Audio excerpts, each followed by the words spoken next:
Excited to welcome two women's rights activists from India who have worked relentlessly to defend the equal rights of Muslim women in India, Zakia Soman and Dr. Noorjehan Safia Niaz.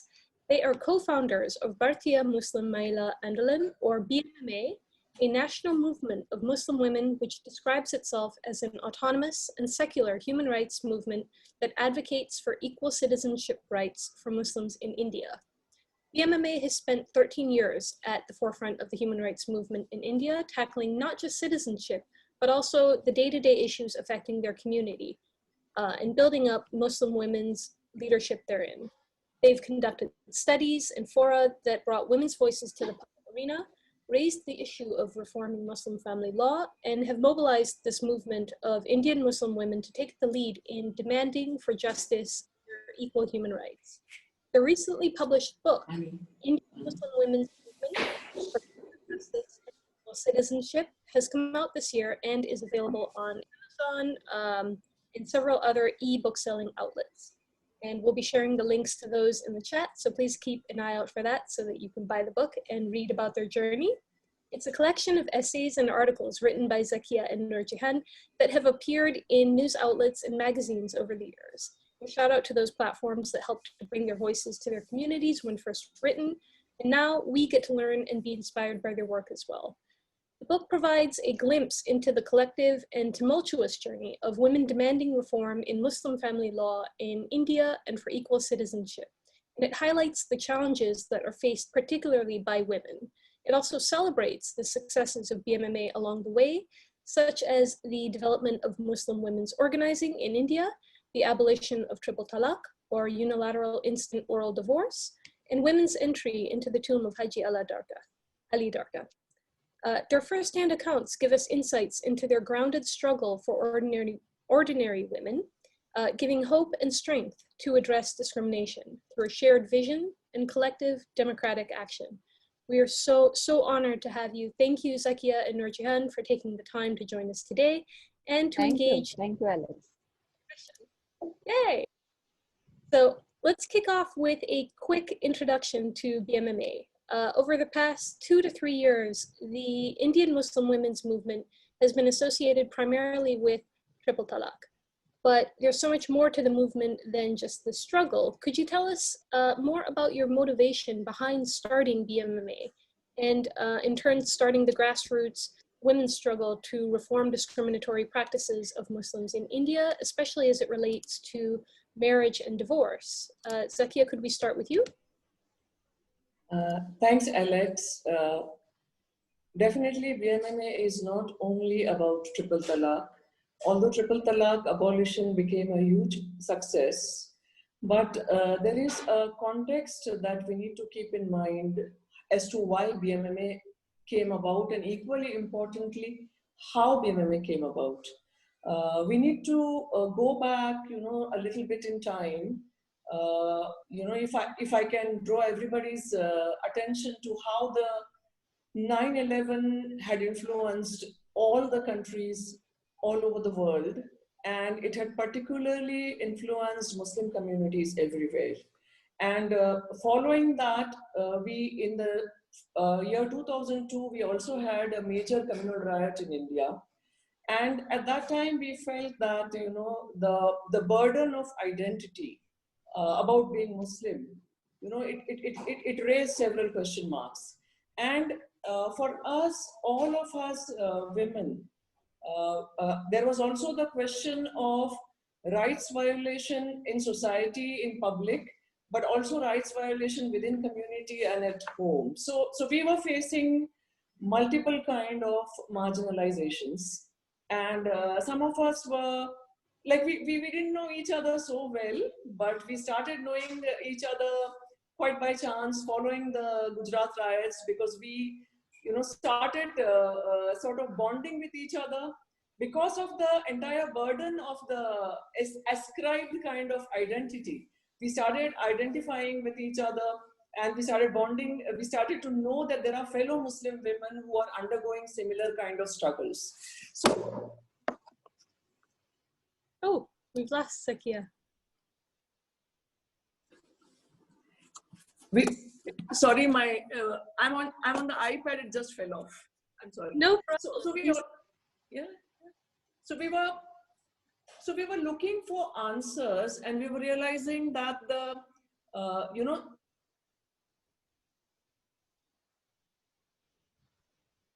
we need to Zakia, understand that India is a yeah.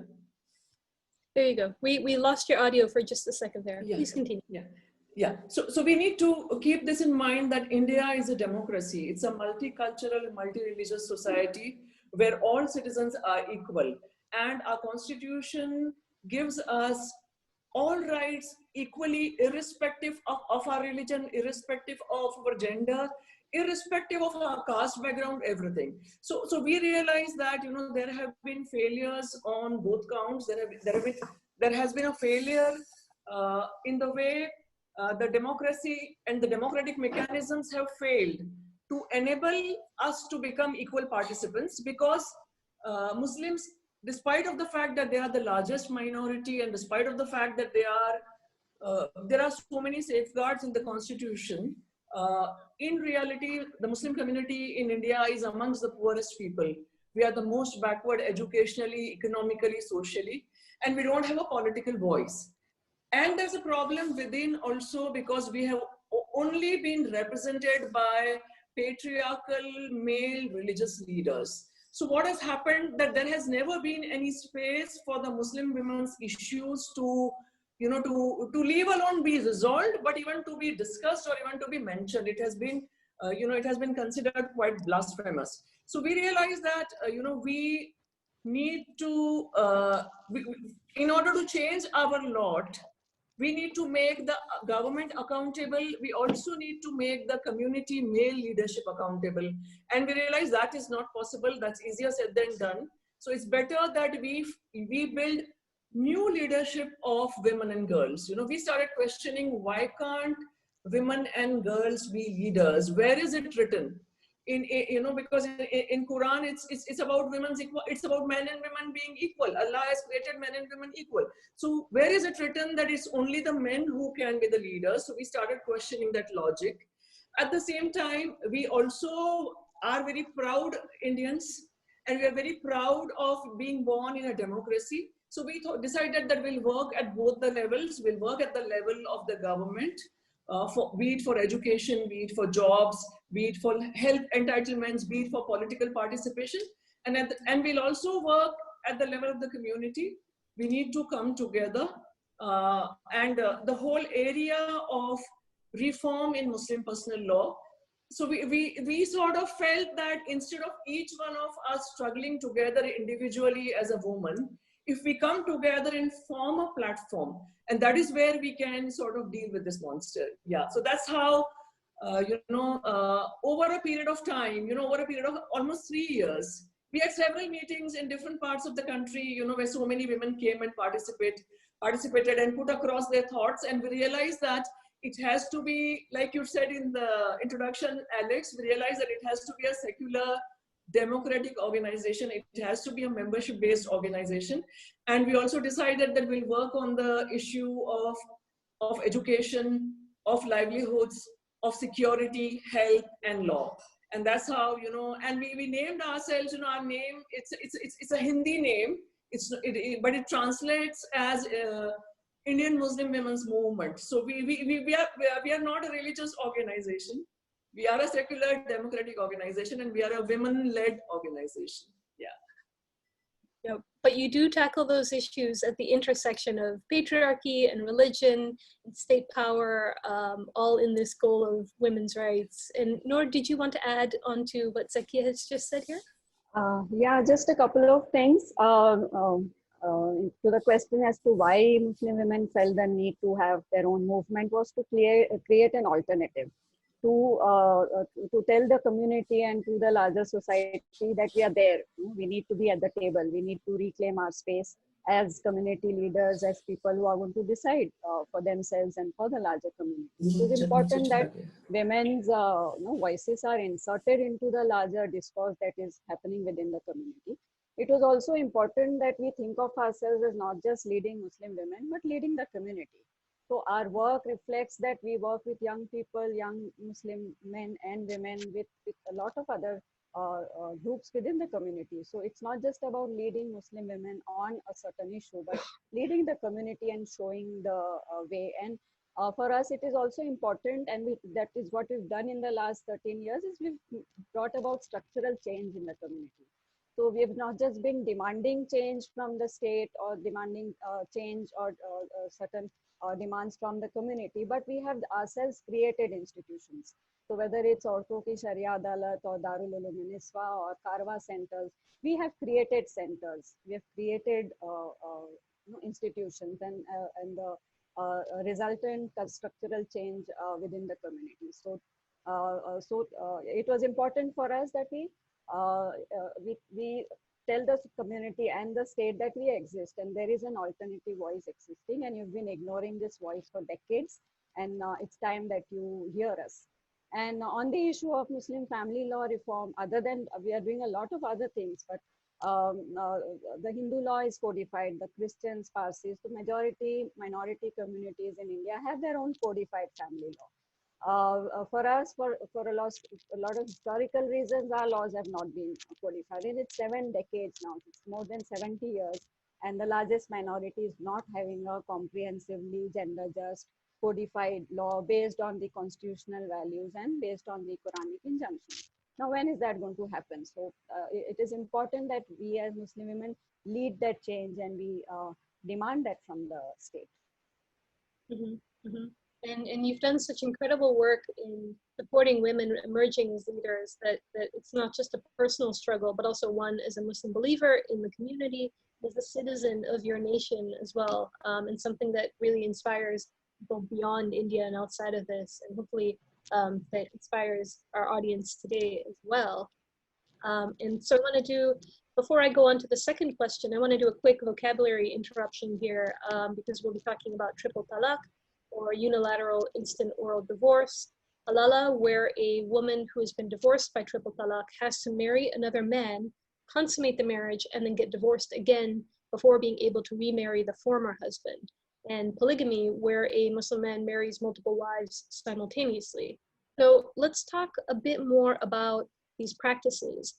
How are they being practiced in India? If you could give us some examples, and what were Muslim women's views on these practices? And what was kind of the opposition when you were calling for equality and justice coming up against this? Zakia, did you want to start again?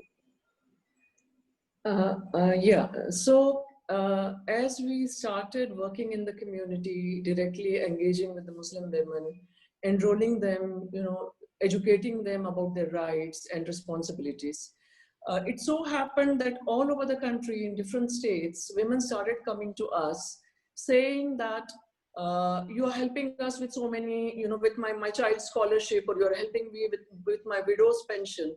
But my husband has just pronounced triple talaq in one go instantly, and he has thrown me out of my home. So where do I go with my children? Please help me. So these kind of cases were coming from all over the country. And that's when we realized that even as there is a long-term campaign which we had undertaken to reform the Muslim personal law, triple talaq was a very, very pressing issue. And she would be thrown out of the home in the middle of the night sometimes, and she had no recourse. So she would go to the Maulvi in the neighborhood, the Qazi in the neighborhood, and the Qazi would sympathize with her, but say that, oh, what has happened with you? I'm so sad. But because he has uttered these 3 words, talaq, talaq, talaq, you are no more his wife, and your relationship is now haram. So this is one example of how pressing the issue of triple talaq has been. And even in our national status of Muslim personal law, we found about 525 women were divorcee women, and out of them, a majority of almost, like, I don't remember the exact figure, but about 85 to 90% of them were divorced through the triple talaq method. So that's how pressing the problem has been. There are also other issues. There are issues of domestic violence. There are issues of polygamy. There are issues of men marrying, second time without the first wife at all being in the know. Forget permission, forget any condition, anything. She comes to know, much later when it has already happened. We have also come across issues of people having people justifying lot of patriarchal things, lot of regressive things, and attributing it to the Sharia and attributing it to the religion. So this kind of and not really sort of protecting the dignity and the human autonomy of the woman, of the wife. So these have been a lot of our experiences. There has also been experiences about girls being girls aspiring to become something, to study, to go for higher studies, but they're not being able to do that because of poverty and because of other priorities.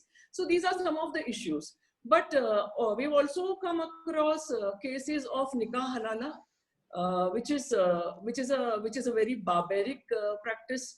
In some ways, it is as horrible as rape, and in some ways it is even worse than rape, because here it is done in the name of religion. So yeah, these are some of the practices, apart from the fact that women, most of the Muslim women in India are engaged in some kind of productive work. It's just that they don't get the remuneration. They don't get the remuneration, they don't get the recognition, they don't get the dignity. One of the major studies which was done by a committee constituted by the Prime Minister of India in 2005, 6, 7, such a committee, they found out that almost 80% of the home-based women workers in India are Muslim women. So, but that typically they have no social security. They have very very low wages. Like they work for the whole day, and the wage is not even equivalent to $1. So you can imagine, and whatever little they earn, they try to run their family, but they don't have the kind of decision-making power, within the family. So these are these and similar kind of issues. So the issues which are faced by all women in a patriarchal society, additionally, because we do not have understanding in our community about gender justice and gender equality, and because we do not have a codified Muslim family law, so those problems also the women face, apart from the whole problem of communalism and communal discrimination.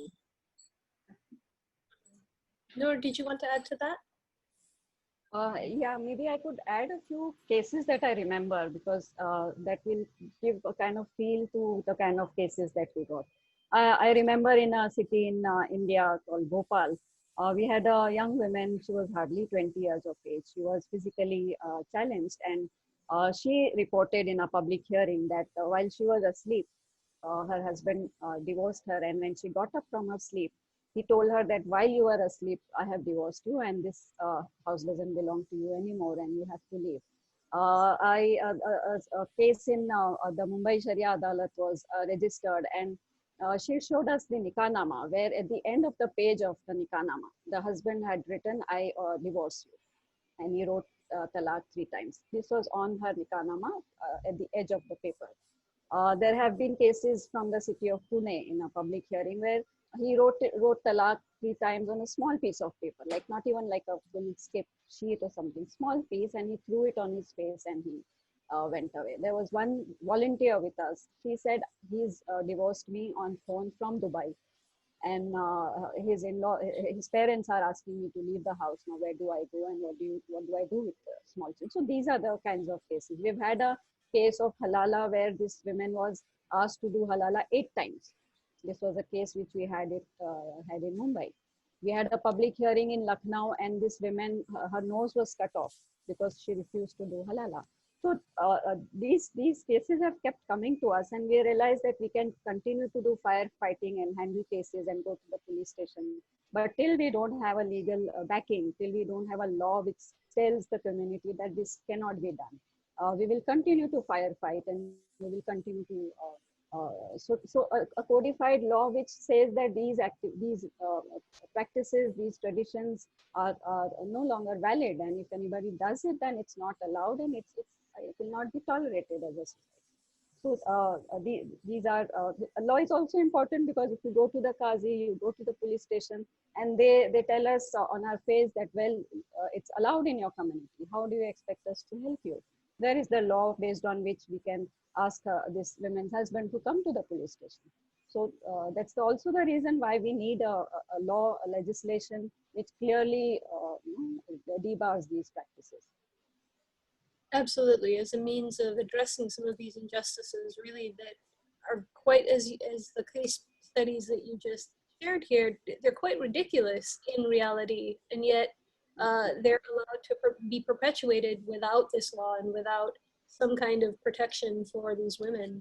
That kind of takes us into the next question here for the budding students and practitioners of the law tuning in today. The use of strategic litigation in a minority Muslim context, like India, where there's no codified Muslim family law, as you just said, is very interesting because it was not the legislation, but a community practice that was being challenged in court. And so what was the motivation behind taking the route of citizenship, using the Indian constitution, and evoking state responsibility to achieve what you did with the consequential banning of triple talaq in India? Noor, did you want to start us off here? Yeah. So if we have to briefly look at the history of family laws in India, the first law was passed in 1937, followed by a law in 1939. And after 47 years, another law came in 1986, which talked about maintenance after the Shah Bano case. And after 1986, you come to 2019, where we now have a law against triple talaq. You look at the gap and look at the kind of practices which are still beyond the ambit of law. So for us, there is no law. Okay, so we have to start by asking the state to give us a law, because only on that basis can we go to the state for protection. So our struggle has been maybe topsy-turvy and trying to look at how we have a law in the first place. There are certain community practices which cannot be challenged legally if there's no law in place. There's a lot of argument given by a lot of people that we have a Supreme Court in India which is good and which has come up with some very good judgments against even triple talaq and other practices. So that should be good enough. But our question is why Supreme Court judgments are good enough for the Muslim women, if they're not good enough or not enough for the rest of them. If the Hindus, which include the Sikhs, the Jains, the Buddhists, if they have a codified family law based on their religion, if the Christians and the Parsis were such a small minority, they have a codified law based on their religion. What wrong have we done? Why should Muslim women not have legal protection? There's no great theory behind it. It's a very simple question. We are a citizen of this country. Rest of the communities have their own laws based on their religion, which is codified by the parliament, by the elected representatives of the country. Why should we not have? So it's a very basic requirement of a citizen to be governed by law. A lot of practices within the Hindu community, the dowry practice, the sati practice, child marriage, polygamy, these have been outlawed in the Hindu law. Why should they not be outlawed for us? For us, it is important to look at law as a deterrent. We know law is not everything. Law cannot reform societies. You need legal provisions, and you need certain socio-economic, political processes to happen within the community, and a combination of two makes the society go forward. So for people who say that, no, just education, awareness, Supreme Court judgments are enough, okay? To them we ask, then if that is the case, then why do we have a Hindu law codified? Then why do we have laws at all? Then why do we have parliament? If Supreme Court judgments are enough, then let's have the judiciary. Let's do away with the parliamentary system where laws are made. So when it comes to Muslim women, don't talk about law, don't talk about codification, don't talk about legalization. And that leaves out a whole chunk of, 80 million Muslim women are left out of the ambit of law. So for us, it is not, people have forced us into this binary that either you believe in the Quran or you believe in the Constitution. Either you follow the Sharia law or you follow the laws of the land. Now, we already have a precedent. We already have family laws being codified. So it has come to a point where the state intervenes and it codifies the law. So there is gender justice, and the community knows what will work and what will not work. So for us, it is both. We need the Quranic injunctions, we need the Quranic values to be implemented in our lives. We want them to be justiciable. We want the constitutional values and the constitutional laws to be made applicable to us. Why just the Quran and the Constitution? We want the SIDA to be applicable to us. We want the UNDHR to be applicable. We are a global citizen. The world is connected. So to say that Muslim women, for her, only this much and not more. Now, who decides and for whom? It's time that Muslim women come forward and say, we want everything. From wherever my rights are going to be protected, I will ask for it. Absolutely. And Zakia, if I could have you add on to that, but also touch a little bit more on part of the last question as well, is who was the main opposition to the work that you've been doing getting triple talaq banned and in the strategic litigation that you've done here? Like where is this opposition coming from? Trying to achieve justice for women. So that's as expected, the main opposition was from those who were, so far used to speaking in the name of the entire Muslim community. So we have this so-called personal law board. It's just another NGO actually. And youth sections in the media and even in the government used to think that it is some kind of a Sharia authorized body. It took upon the, it took the women of BMMA to inform and educate the whole world that this country has millions of NGOs and they are yet another NGO, and a bad one at that, because they are not even talking about justice and equality. Whereas most NGOs do talk about justice and equality. So yes, those, I would say patriarchal men whose primary identity is religious leaders' identity. So they were most upset because it was a question about their survival and their existence. If women start questioning and women start giving the answers and women start demanding the justice, then what is the relevance of, religious male bodies? There is no relevance. And that is exactly what happened in the end. Surprisingly, we also found some of the self-styled, self-declared progressive people, initially at least, standing alongside these, patriarchal Maulvis, rather than actually supporting the women. So, and that problem has continued with us throughout, because, why do you want a law? Because there is a right-wing threat. There is a right-wing government. You can't, so the old dictum of patriarchy, because the time for gender justice is never right. There is always some external threat, which is, which makes women's issues and women's concerns very, very secondary, actually. So yeah, so that kind of a thing also we have faced. But on a happy note, on this entire campaign, and it was a campaign. Court case was just one part of the campaign, but there was a whole campaign of public education. And the whole country, virtually the whole country supported us.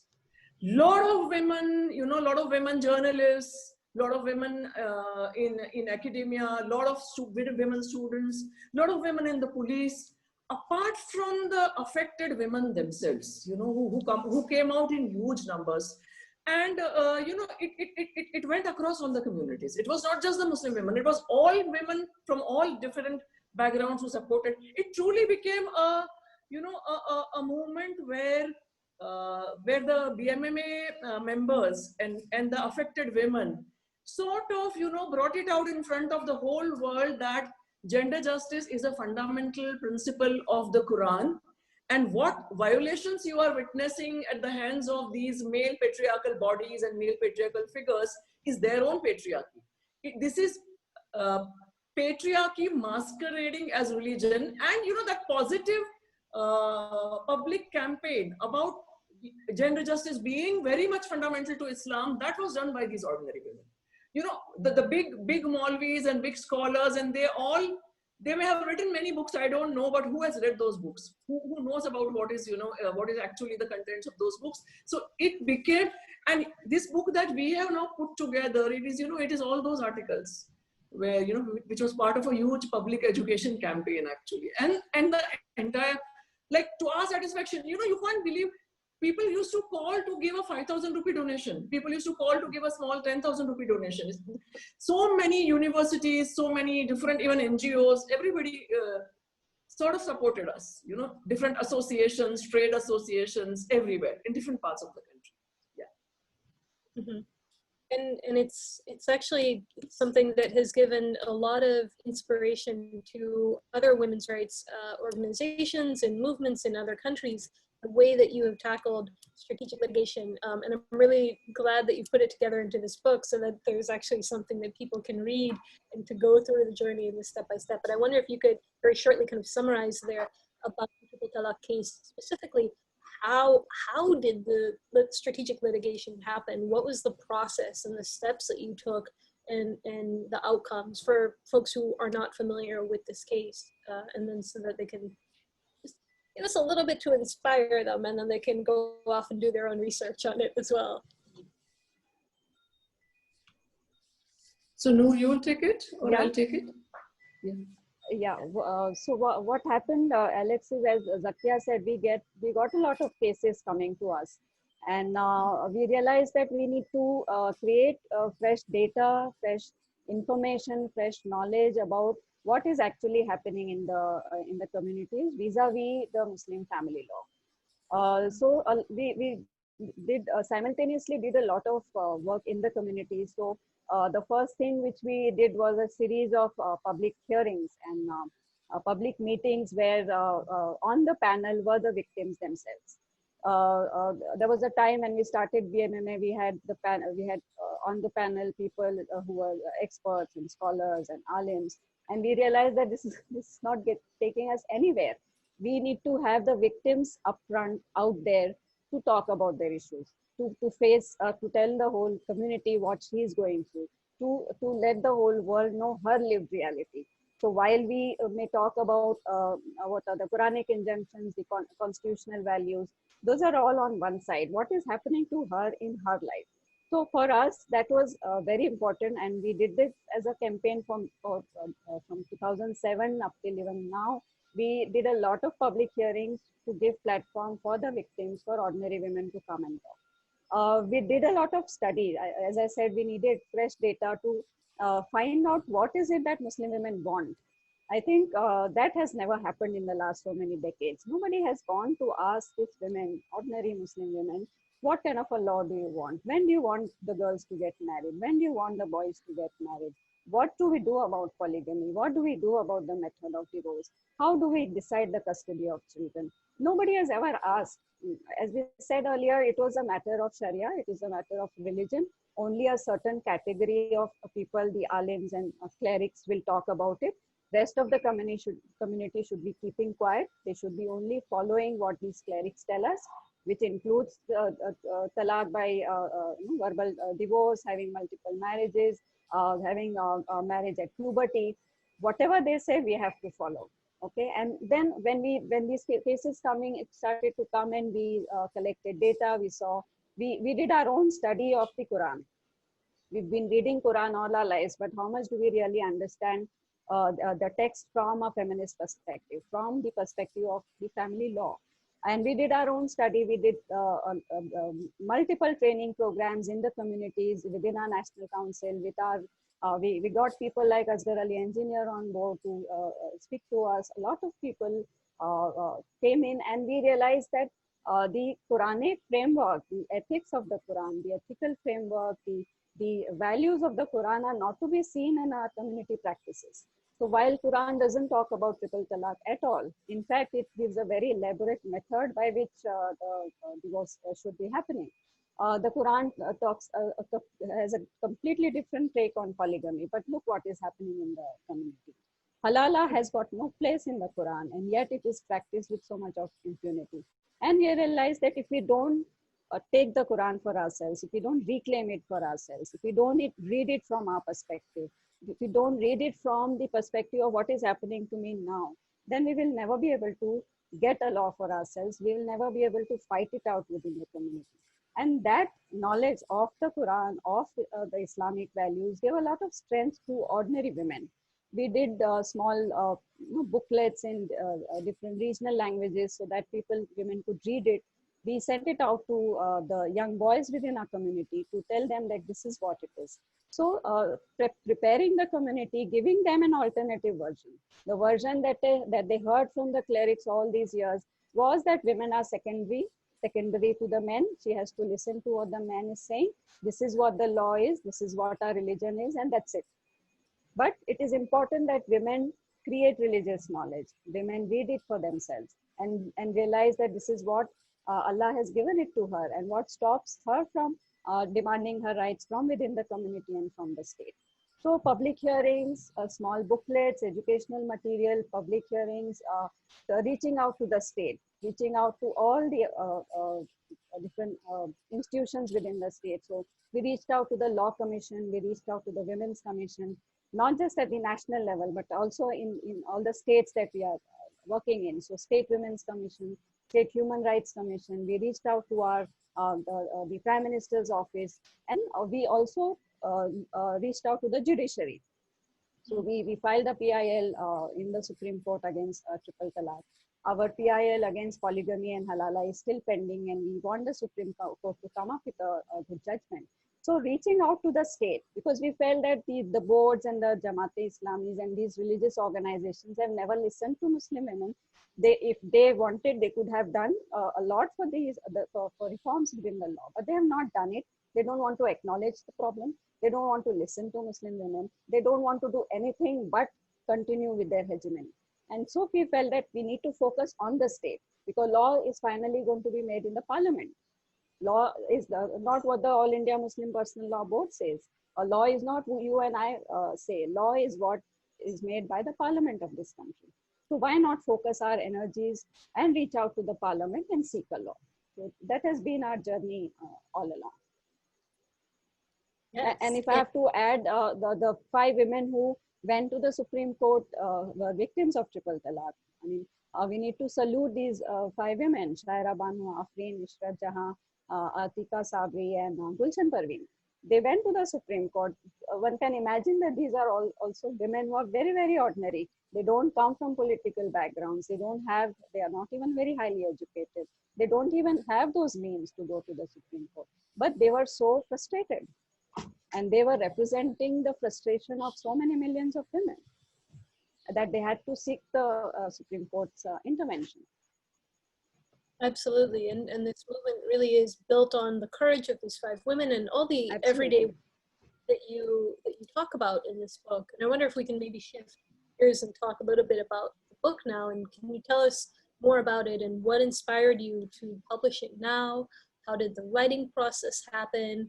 And I know for the activists who might be tuning into the webinar and to watch the recording later, who've long been inspired by the work that you do, what tips do you have for other Muslim women's organizations and movements in other countries similar to yours in documenting their struggles and their journeys in the way that you have so succinctly and yet so comprehensively in this book that we have with us today?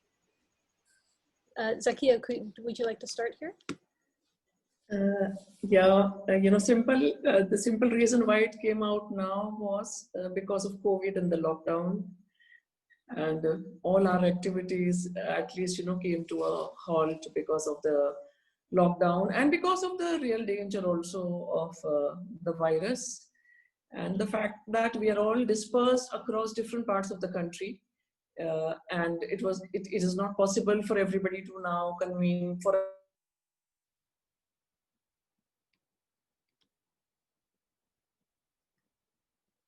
Zakia, I think we've lost you for a little bit here. I think beginning 2015 onwards, and like was mentioned earlier also, that there is very little understanding, knowledge, or information about the overall condition of the Muslim community, and under the circumstances, of course, nothing, virtually nothing, no knowledge exists about the Muslim women. So, so it is, and even as that is the case, there have been very, very, wild kind of claims and false claims and false allegations, everything. So we,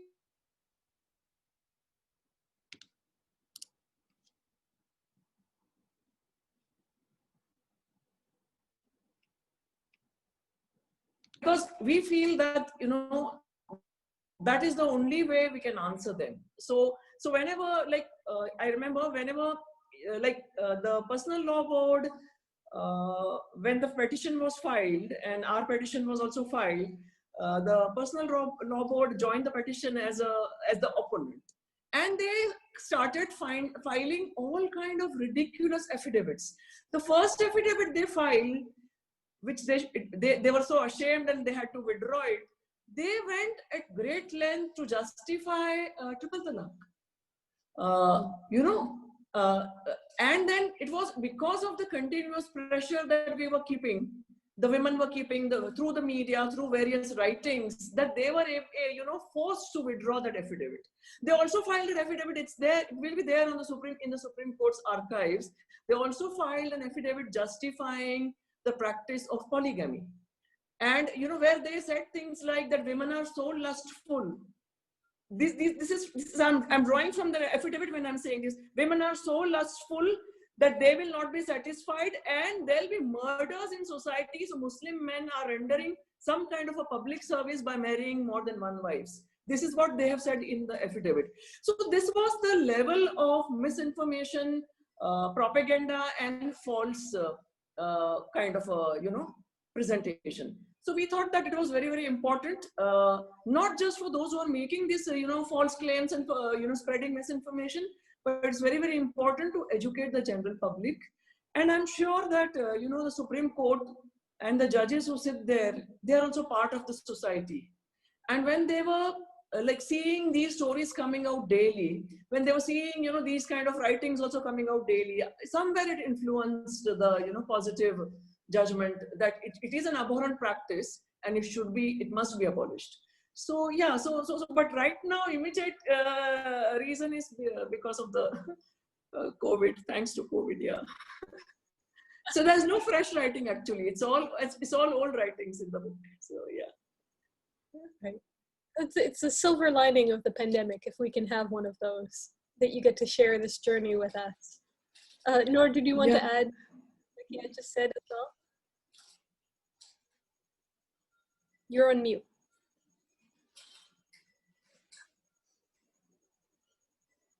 Yeah, so for us, it was important that we write our story. Our slogan is our struggle, our leadership. And to that, if we have to add, then it's our narration as well, right? If we are struggling, if we are leading, and if we are picking up issues of the community, if we are leading the community, then who better than us, other than us, who can write about these issues?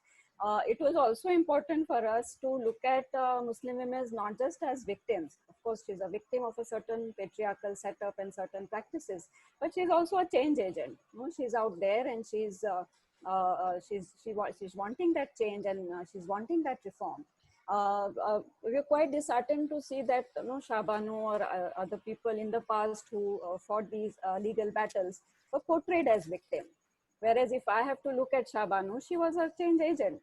She knocked the doors of the court for her rights as a citizen of the country. And we didn't want to leave it to other people to portray us as victims, as women who suffered and who finally got something from the state. It's important that it's our narration, our story in our language, in our the way we have lived out the reality of the last so many years. It was important that we write it ourselves. Mm-hmm. Mm-hmm. And these articles were written over a period of 7-8 years. They got published in different newspapers, magazines, web portals, and as Zakia said, lockdown was a good time to put them all together. And because it was also a reflection of what we thought on certain issues, What is our take on the Muslim family law reform process? What is our take on secularism? What is our take on feminism? Because we've also been in some ways looking at the feminist movement in our country, and where does it stand today vis-a-vis Muslim women? How do they look at the Muslim women's movement, and how do we look at them? And where are the points of departure and points of merging together? So these were written down, and we felt that we need to put them all together at one place. Mm-hmm. Definitely. And so tips for activists who are also working on their own struggles in their own countries then have to be, number one, keep writing about it and get it out there. Yeah. And anything else to add to that? I think young Muslim women should also use social media. Of course, they are already using it, but how do we use social media to talk about our issues, to not leave religion and Sharia matters out for a certain section to deal with? What is your experience of this aspect of your life? It needs to be talked about. It needs to be discussed and debated. And the time to keep it under a carpet, to hush it up, the time is over. It's important that within the community we start this dialogue. It is important that we introspect. We look at ourselves critically. Where are we going wrong as a Muslim community? What are we doing to our own women? What are we doing to our own families? If the women in the family is insecure, if she is not treated with dignity, what happens to the community?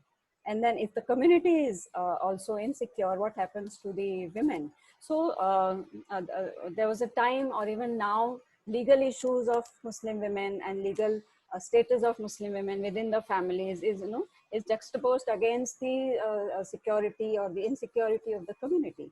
But they are not mutually exclusive. If the community is insecure, the women are affected. If the woman is insecure within her family, it's not going to lead into a better or a stronger community.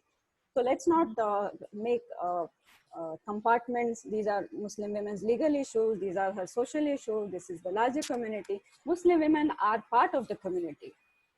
That she needs to realize, and the larger community needs to realize, that Muslim community is not Muslim male community.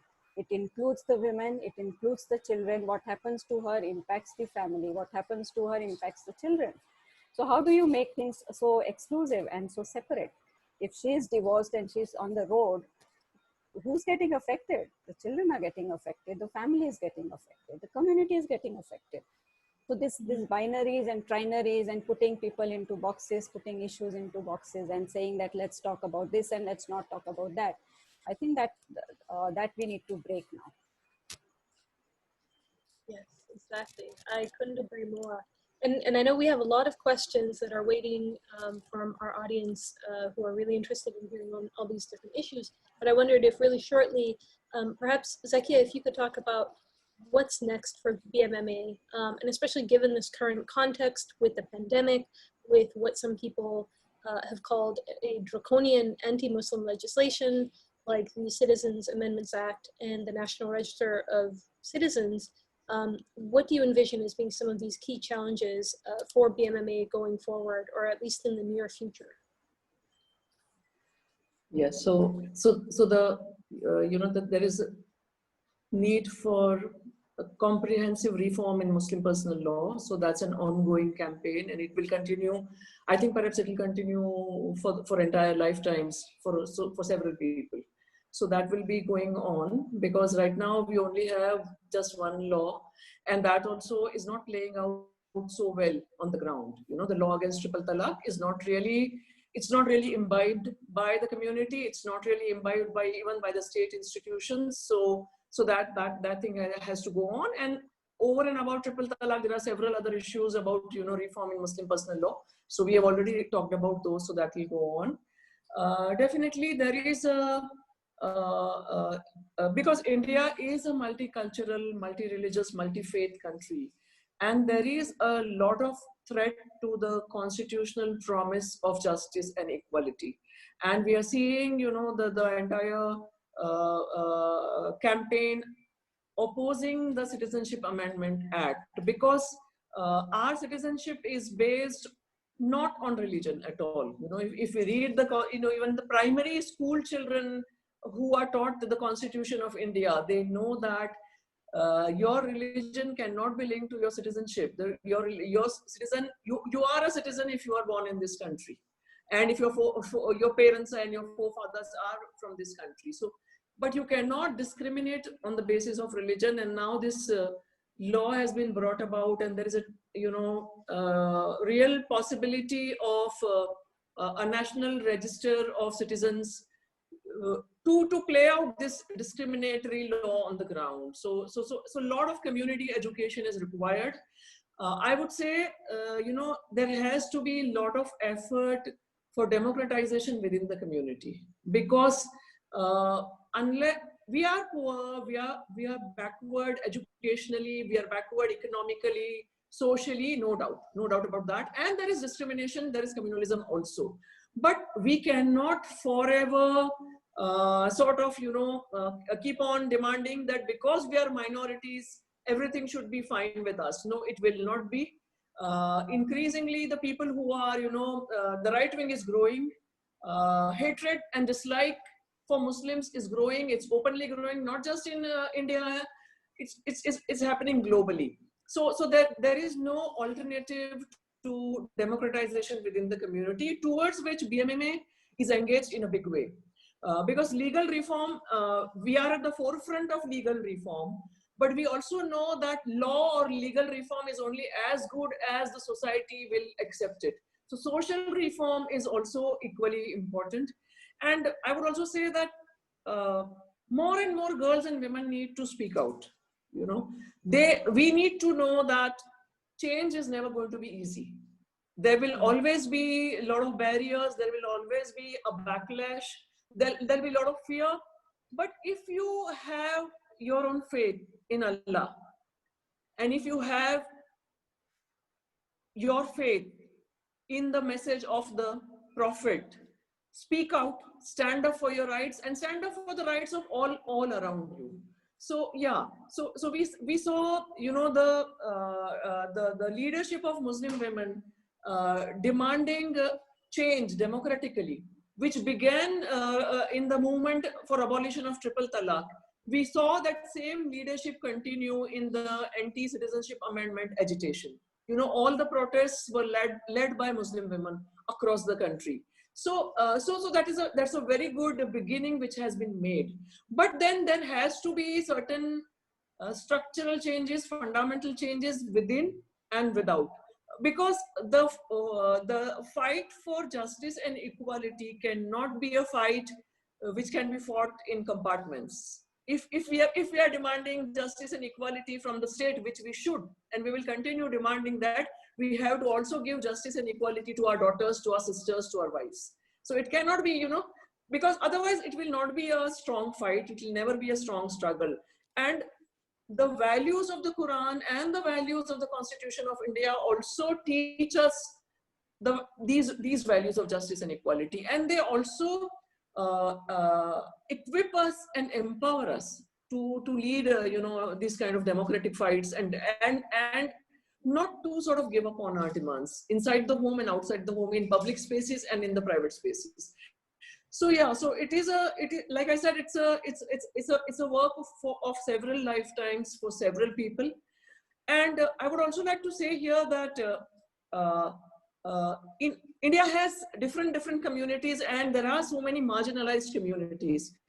But when we compare the Muslim community with other marginalized communities, such as the Dalits, particularly the Dalits, then there has been a lot of role which has been played by the middle class and by the people who found education and, you know, well-being for themselves. But amongst the Muslim community, you know, like in all our meetings, Noor, we always discuss this, that if 100 women come to our meeting, out of 198 or 99 are from deprived economic background. Because middle class women, they do not soil their hands, you know, with these kind of democratic struggles. So Muslim middle class has to come forward, howsoever small that middle class may be, because change demands participation of all sections of society. And in our community, there is a lot of damage which has been wreaked which has wreaked havoc because of the conservatism and the patriarchy and the overdue importance is given to the religious figures. And also the nexus between these religious figures and the political parties. And the women themselves have made this beginning. But the educated people, the empowered people, those sitting in the universities, those scholars, if they don't come out openly and support, if they, then I think Allah will not forgive them. Because when Muslim women are struggling alone. So yeah, so there is a need for all-round change, and there is a need for an all-round participation on several fronts. Right. And I think what I'm going to do right now then, because just in the interest of time, we're going to shift over to the questions that have come from our audience members. And there's a lot of interest really in triple talaq and strategic litigation. So one of the first questions here is, the present government is using criminal law as a tool to intimidate Muslim voices. Within that context, how does BMMA view the criminalization of triple talaq?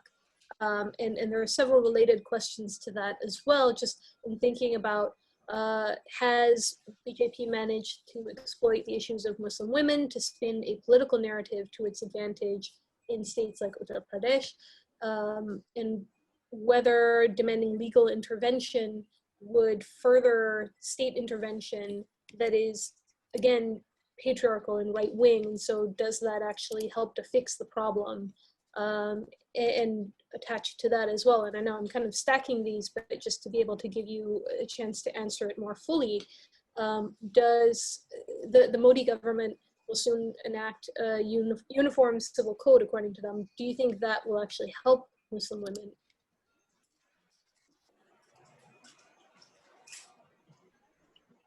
Noor, do you want to start? What is Yeah. Yeah. See, the Muslim community has been engaging with the state right from the beginning, since independence. It's not that we have never engaged with the state, okay?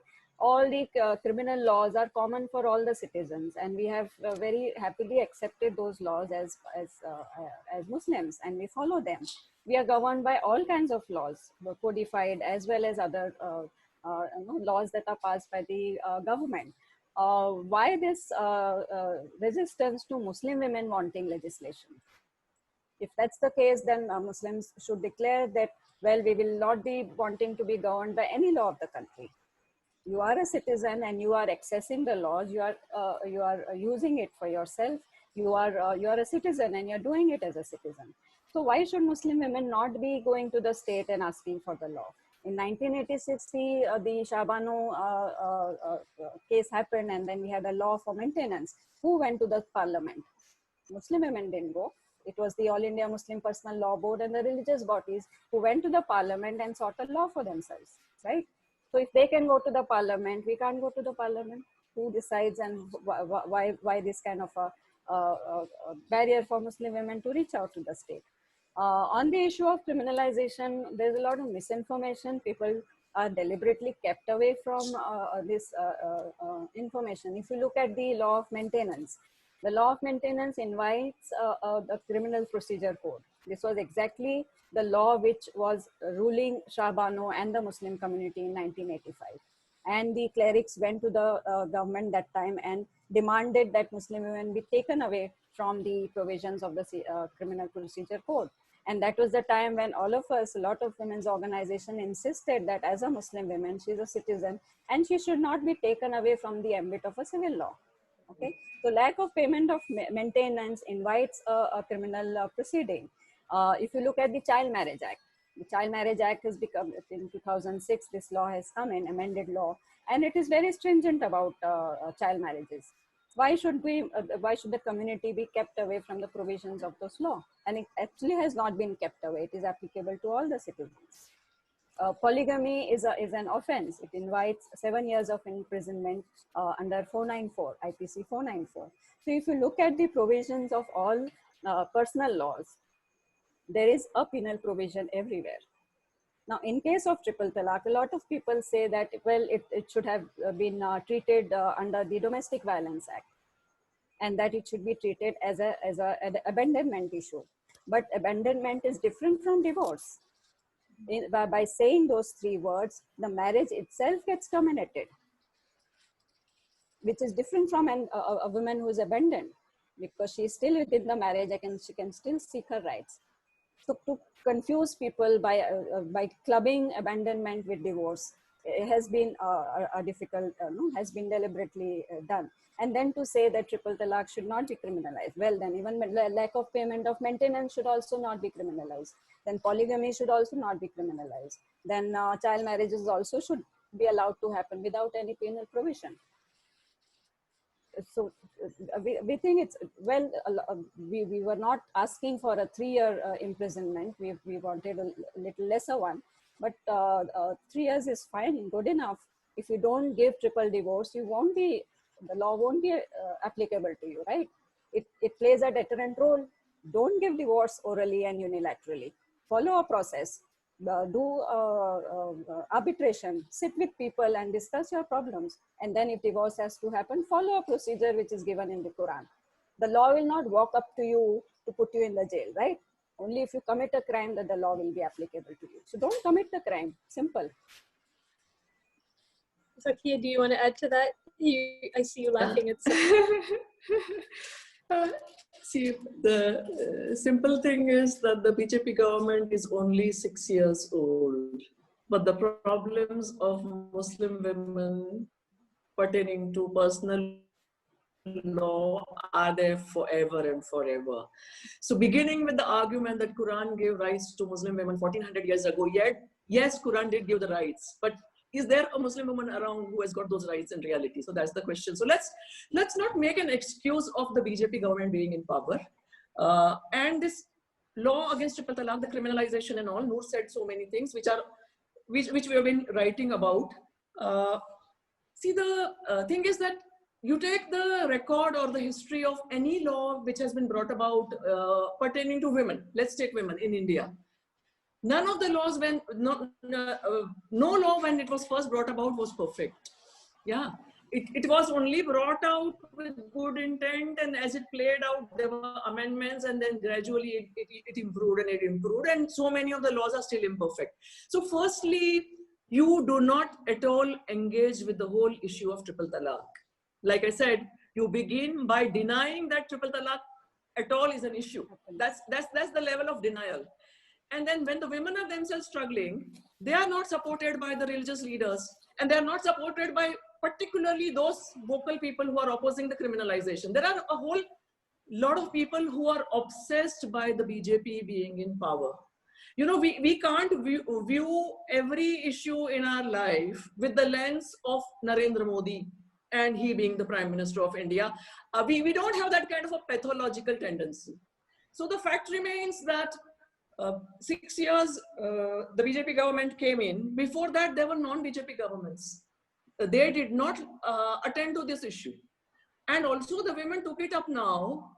And let's give the devil its due that the central government, the affidavit they filed in the Supreme Court, when the court asked for their view, they filed the affidavit which was perfect as per the constitutional provisions. They filed an affidavit supporting the women. And they gave the example of 22 Muslim countries, which are Islamic countries, where triple talaq, the method with which it is happening in India is null and void. It's illegal in those countries. So they concluded that it is not an essential practice of Islam. This is a very sound reasoning that they gave. So let's give the devil their due, that they supported the abolition of triple talaq, and because of the efforts of the women, it happened. So now let's not say that why criminalize, then why give triple talaq? So why are so many people concerned about men being sent to jail? For ages and ages, for decades and decades, women are being shoved around. They are being thrown out in the middle of the night. Nobody cared to take it up. Yeah, nobody cared to even talk about triple talaq. Simple issue of triple talaq even in the public space. Nobody cared to talk about that. But the women themselves struggled against it, built a momentum, went to the Supreme Court, won a ruling in their favor. Now so many are concerned about men going to jail. So this is patriarchy. Two things are coming together here. One is patriarchy. Another is some people in our country cannot cannot view anything without, BJP. They're obsessed with the fact. Of course, there are several problems that we are facing because there is a right-wing government. Nobody is denying that. Nobody is denying that. But the fact remains that they are the ones who brought about this law. So you should have engaged with the whole, a movement for abolition of triple talaq. You should also have engaged with the, process of lawmaking. You oppose almost everything which the BJP government does. So you're opposing this also. So that's hardly an excuse. That's hardly an excuse. And it's not as though because like there have been certain changes which have been initiated by this present government. They've introduced new currency. So it's not as though we have stopped using that currency because it was introduced by this government. So let's keep that clarity, and let's not make it, either way, it only helps preserve the patriarchal status quo. And it becomes another reason for continued denial of justice to women, which is not acceptable to the women. And women, see, all women have protection of law. Why can't we have it? And we cannot treat this as domestic violence, because the man who is pronouncing triple talaq is getting the sanctity of that practice in the name of religion. So till you call that bluff, that this is not sanctioned by religion, and you can do that only by framing a separate law for banning triple talaq. You can't club it with abandonment or domestic violence or anything, because abandon and domestic violence does not enjoy that kind of sanctity in the community and in society. And who instantly pronounces triple talaq and throws out his wife was not considered a bad man, because as per the manufactured common sense, that is allowed as per our religion. That was the falsehood which was being perpetuated. So this law is there. In fact, let's help. Like BMMA is trying, all the volunteers of BMMA are trying. Let's, as law students and as people who understand and read law and interpret law, help those women who continue to be affected, by these kind of issues. And let's help them sort of understand the law and use it as a huge protection or a deterrent, rather. Mm-hmm. And that actually gets to another question, or a set of questions here as well, about the important work that you do in terms of providing resources to Muslim women on their rights from a religious standpoint, from a national standpoint, from basically any way that they can access their rights. You are trying to help them. But can you talk a little bit more about how you're engaging at the community level to address these really deeply ingrained parts of culture that are against Islamic principles of equality and of justice? Are there Muslim female scholars that you look to provide these argumentation from a religious standpoint, or showing evidence that from a religious standpoint that this is not right, that there is a different way, that justice and equality is not incompatible with what you're trying to achieve as Muslim women? Can you speak to that? Noor, would you like to start this time? Yeah, see, our engagement with the community is complete. I mean, if you look at our centers are located within the communities. Our volunteers are all from the community, and we work largely with the marginalized Muslim women. And we have centers where we run vocational skills, classes where women come in and they learn certain vocational skills, and they are able to start earning some money for themselves. We are engaging with young Muslim women. We have a group called the Seher group, where adolescent girls are, we get them in, we do a lot of games, exercises. We talk about the constitution, we talk about the Quranic rights, we sit and we read the Quran. We look at what are the Quranic verses on, say, divorce, on polygamy, and no translations are available. We turn them into small booklets in Urdu, Hindi, and local languages, and we sit and we discuss and we talk. And we also look at male volunteers who are with us. So we have a group called Udan Group, which comprises of adolescent boys, Muslim boys, who whom we also engage in our talks on constitutional rights, on what the Quran has to say about these things.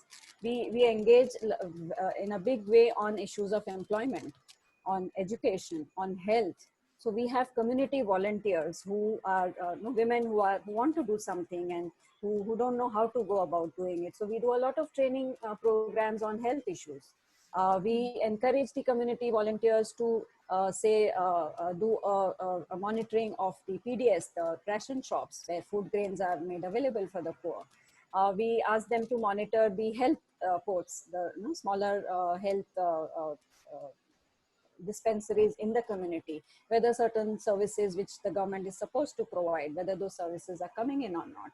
So as I said earlier, we are not just leading Muslim women on issues of Muslim family law reform. Yes, that's been an important part of our work. But our volunteers, our community leaders are leading the community. They raise issues of security with the police, with the local police station. They sit in the police stations to monitor what kind of cases are coming in there. To working with young people. So that's the kind of very, very deep-rooted engagement with the community. And on the issue of Muslim law reform, we have really focused on reading the Quran, because it's a huge Islamic law and Islamic theology. It's a huge issue, and we are primarily activists who are trying to bring in some change in the mindset by giving information, by giving knowledge. And the best way to do is to just sit with the Quran and see what is there in this book for us, specifically on issues of family law, but largely also looking at the ethical framework. We start by always saying Bismillahir Rahmanir Rahim. What does it mean? It just means that God is beneficent, merciful.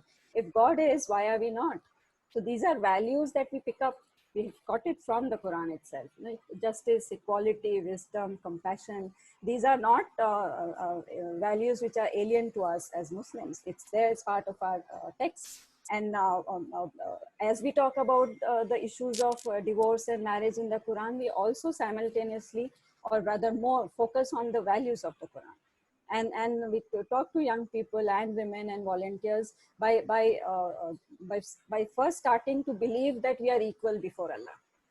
That there's no way that Allah could have created half the section as inferior to the other half. And it is our right to read the text directly. Yes, we will take help of the alims and scholars and we will read their books. But end of the day, it's my book, it's my creator, and my relationship with my creator. And I want to know, one-on-one, to know what's there in it for me and read it myself and gain my own understanding, my own perspective, my own meanings out of it, and see how it applies to me in my daily life. So these are small tools, little perspectives that we share with our volunteers, and that gives them a lot of hope, a lot of encouragement, inspiration that yes, Allah is not unequal. God has created us equal. And who are these men and who are these clerics to treat us differently? So that has given us a lot of strength and hope. Absolutely, and empowering the women that you work with and providing further inspiration for folks who follow your work as well. And speaking of these linkages that you can make inside and outside of India, Zakia, I wonder if you could take on this question, but what has been the relationship that you've had with mainstream Indian feminist women? And so that's looking inward, but also looking outward. How has BMMA collaborated with women's rights movements in India's neighboring Muslim countries, for example, Afghanistan, Pakistan, or Bangladesh? Yeah, so, before coming to that, I would also add one major component of our work is about building bridges with other non-Muslim communities, because we are a country of many, many faith communities. And Muslims are just one of the minorities. So it's very important that we have a peaceful society, harmonious society, and towards that, a lot of work is done on an ongoing basis. So that's another major component of our work. We have had very good relation with women's groups, with feminist groups at the level of South Asia. Of course, with Musawah, because Musawah, we really look up to Musawah and we draw a lot of inspiration and a lot of guidance, a lot of support. But yes, inspiration is something that, you know, I remember I met Dr. Amina Wadud way back in 2009 or 10 when she had come to India. And actually, I did an interview with her, and that's part of the book. That interview was carried by the largest selling Hindi newspaper of the country, and it's there in the book. So yeah, so that's the kind of relationship with Musawah. But we are more active South Asia wide, and because there is a common, there are shared histories and there's a shared culture. So we have, you know, there are South Asian groupings, and we regularly receive and send emissaries. We participate at, there are several platforms at the level of South Asia, there also we participate.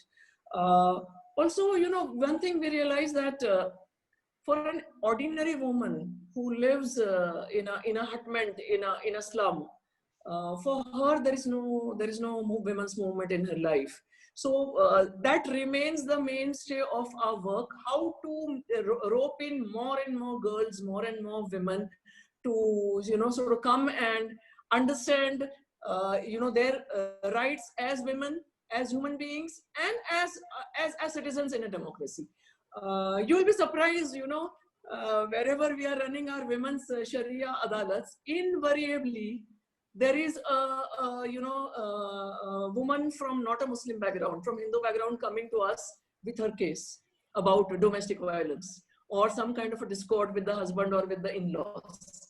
You know, that is the kind of level of engagement at the level of the community. So although they know that this is a Muslim women's group, but they come to us. So our volunteers guide them to the police station, or some lawyer, or some kind of, you know, group which can support that kind of need. So yeah, so we have a good relationship. But I would say that just by declaring that I'm a feminist, I do not become a feminist. So all the issues and all the problems afflicting the other activist communities also afflict the you know, women's groups and feminist community. And we were asked in one of our very early meetings, you know, even BMMA was not even formed. It was one of the brainstorming meetings which led to the formation of BMMA. We were asked by one very prominent feminist in the country that why do you want to have a separate organization for Muslim women? And we were so glad.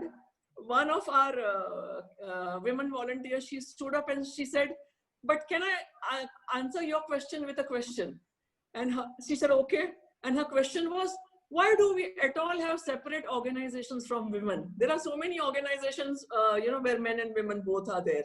So after that, she, you know, there were no questions, at least in that meeting. So yeah, there is a lot we can do there. We can do more. Although so many universities, their women's studies departments have supported us, have invited us, where they've specially organized, you know, interactions for us to sort of be able to explain the condition of Muslim women, the issue of triple talaq. That has happened all over the, you know, a lot of women's studies departments. And it has also, like I said, that the women in government, women in police, women in media, they have been, like women in the media, I feel that so many of them made it like their own personal contribution as a woman to highlight the stories of triple talaq. So that's the kind of collaboration and cooperation we have received. But yeah, you know, like I said, that just by declaring that I'm a feminist, one doesn't become a feminist, and there can be problems on that front. Yeah. Noor wants to add. Noor, if you can keep it fairly short, we're running close to the major. Just a little example, this Qazi training that we have now 20 women who are formally trained Qazis. Now the idea that why should we not become Qazi came from one of our Seher volunteers. And she said, "Apa, आदमी Qazi ban sakte, to hum kyun nahi ban sakte? If men can become Qazis and if they can solemnize marriages, why can't we do it?" And that really began the thought process. And then we worked out the syllabus entirely by ourselves, the training schedule, the examinations, and the report cards, the formally run program. So once you are engaged, once you are close to the people whom you are working with, then a lot of exchange of ideas happen, a lot of inspiration you get from your own fellow women, and a lot of things emerge. Fantastic. Okay, so we've run out of time. I'm just going to ask this last question of Q&A, and then we'll do the outro. But considering that our partners are with Harvard here and a lot of the audience is coming from there, do you have thoughts on the parallels or the differences between the Black Lives Matter movement that's taking place in the US right now and BMMA's Muslim women movement in India, specifically thinking about policy advocacy and community organization in those perspectives? Zakia, you want to take it off? Yeah, definitely. Like there are so many forms of violation of human rights. Race is just one of the forms. But in our part of the world, it's more about the religious background, the gender background, the class background, what economic class you come from.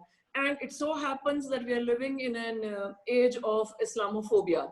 And we are seeing lot of hate towards the Muslims today.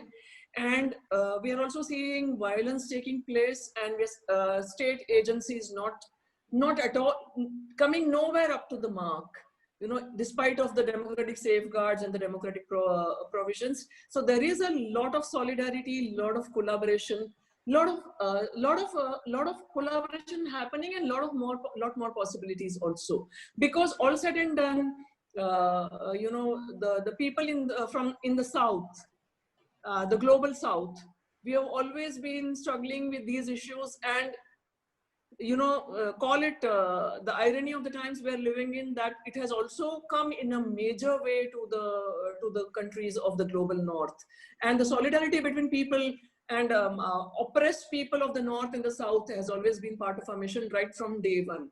So yeah, a lot of collaboration possibilities exist, and we can work closely together towards those kind of possibilities. Yes. Mm-hmm. Great. And Noor, did you have anything to add to that? I think what is common is the democratization process is really seeping in. So all the marginalized groups across the globe are really coming out, and they are demanding their rights. I mean, so the level of tolerance really, that this much and not more, and also the kind of role social media has played in getting people together, and all of us sitting together and learning about each other, and learning from each other the strategies, and getting inspiration from each other. I think democracy, while on a larger political scale we see democracies collapsing and right-wing governments coming up, but the value of democracy has already seeped in, and whether it's BMMA or other Muslim women's groups in other countries, or the Black movement, is an indication of this emerging groups who are talking the language of democracy. Absolutely. And thank you so much to our guest speakers here, Zakia and Noorjehan. And thank you to our audience again for your engagement and excellent questions. I'm going to close this Q&A session. And just a special thank you as well to those behind the scenes to bring you this webinar, the PLS team, Salma, Kelly, and Sarah, and to my Musawah team as well, especially the coordinator of Musawah's Campaign for Justice in Muslim Family Laws, Hisham Hamin, without whom this webinar would not have been possible. And to our two speakers as well, thank you so much again for your time tonight. Their book, Indian Muslim Women's Movement for Gender Justice and Equal Citizenship. I want to remind all of you to go and read the book. It is available for download on Amazon, Kobo, Google Play, and iBooks soon. The title again, you want to go Google it. Indian Muslim Movement. Oh, hold on. Let me start over. Indian Muslim Women's Movement for Gender Justice and Equal Citizenship. Please go out and buy it and read it and support the important work of our two speakers tonight. And please stay tuned for another upcoming webinar with the Program on Law and Society in Muslim World in Musawah on October 7th at 11 a.m. Eastern, discussing Musawah's global movement for family law reform. The announcement and the Zoom link will be coming soon. And you can feel free to follow the Program on Law and Society in the Muslim World on Facebook and Twitter at Harvard Law PLS. You can sign up for the mailing list to get the latest updates and event announcements, including the webinar I just mentioned. You can also find Musawah on Twitter at Musawah and at Musawah Movement on Facebook and Instagram. And BMMA is at bmmaindia.com and on Twitter at BMMA_India and on Facebook at BMMA 2015. Please do check out the work that they're doing in addition to the book and follow them and interact with them on social media. Noorjehan also has a YouTube series on the Indian Constitution that you can check out online on YouTube. And just in this final minute here, I'd like to share a little bit about Musawah's Campaign for Justice, which was launched this past June to build momentum and support for the urgent necessity to reform discriminatory Muslim family laws. And this campaign brings together advocates for family law reform from across 3 regions, the Middle East and North Africa, Sub-Saharan Africa, and South and Southeast Asia, to build their capacity to justify the possibility for reform in Muslim contexts, to share successful strategies, to build collective strength, to stand their ground in the face of resistance and attacks, and to build public support for the idea that change is both necessary and possible to bridge the disconnect between law and reality, which is something that I hope that you took away from what Zakia and Noorjehan were also talking about here in the struggle for Muslim women's rights in particular contexts. If this sounds interesting and you want to get involved, especially if you're working in or interested in working in reform of Muslim family laws in your own country, please email us at musawah@musawah.org and join the movement to reform discriminatory Muslim family laws. Thank you again to everyone who's joining us, and to Noor and Zakia for this conversation and the teams behind the scenes, and to our audience, thank you for joining us for this whole 1.5 hours, and for all of your questions on the critical work that Noor and Zakia are doing to support survivors who are seeking justice through legal solution, making changes at their community level. May you all stay safe and healthy wherever you are, and have a good night or a good rest of the day wherever you are. Thank you. Thank you. Bye. Thank you. Thank you so much, Alex. Thank you so much.